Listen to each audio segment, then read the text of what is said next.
शायद आपको याद होगा, महीना था जुलाई का, साल था 2016, जब तुर्की के विद्रोही सेना के एक गुट ने अर्दोगन को हटा के तख्ता पलट की नाकाम कोशिश की। बेशक अर्दोगन की सत्ता बच गई, लेकिन इस पूरी घटना से यह पता चला कि तुर्की के अंदर भी पाकिस्तान, बांग्लादेश और बाकी मुस्लिम देशों जैसी ही राजनीति मौजूद है।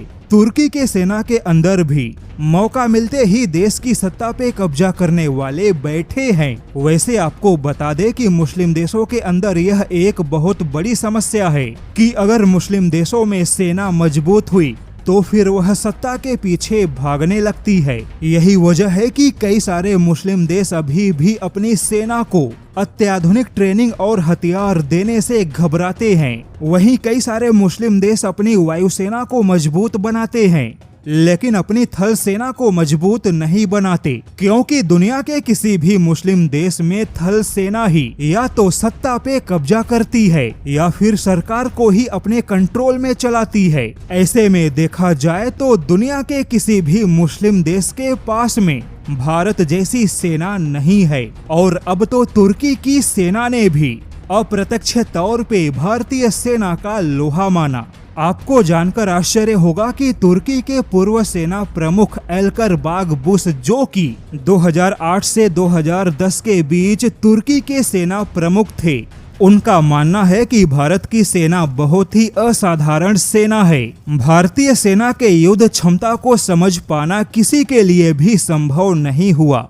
यहाँ तक कि यूनाइटेड नेशन के किसी भी शांति मिशन में भारतीय सेना के कुशलता को ही सबसे ज्यादा प्राथमिकता दी जाती है। भारत की सेना एक ऐसी सेना है जो दुश्मन सेना के किसी भी मजबूत स्थिति को कमजोर बनाने और पीछे ढकेलने में सक्षम है। भारत की सेना को केवल भारत के सरकार का ही आदेश रोक सकता है।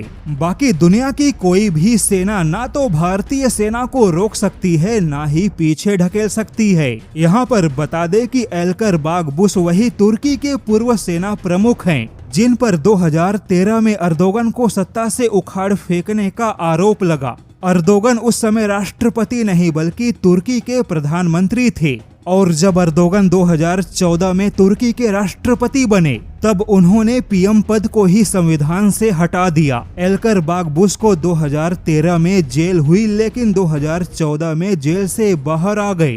वहीं तुर्की के अंदर एक नहीं बल्कि कई सारे ऐसे पूर्व सैन्य अधिकारी मौजूद हैं जो यह दावा करते हैं कि तुर्की की सेना का सैन्य ढांचा कमजोर हो चुका है। तुर्की की सेना ना तो संगठित है, न ही भारतीय सेना जैसी युद्ध कुशलता जानती है।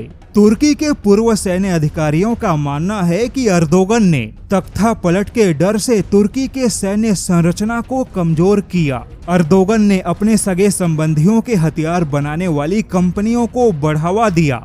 आज तुर्की के अंदर अधिकारी, सैन्य अधिकारी या हथियार बनाने वाली कंपनियों के अंदर हर जगह पे अर्दोगन के अपने भाई, भतीजे, दामाद, सगे संबंधी, जान पहचान वाले मौजूद हैं। अब देखा जाए तो तुर्की ने भले ही कुछ हथियार बनाने के मामले में प्रसिद्धि हासिल की हो, लेकिन खुद तुर्की के सेना की संरचना बेहद कमजोर बनती जा रही है।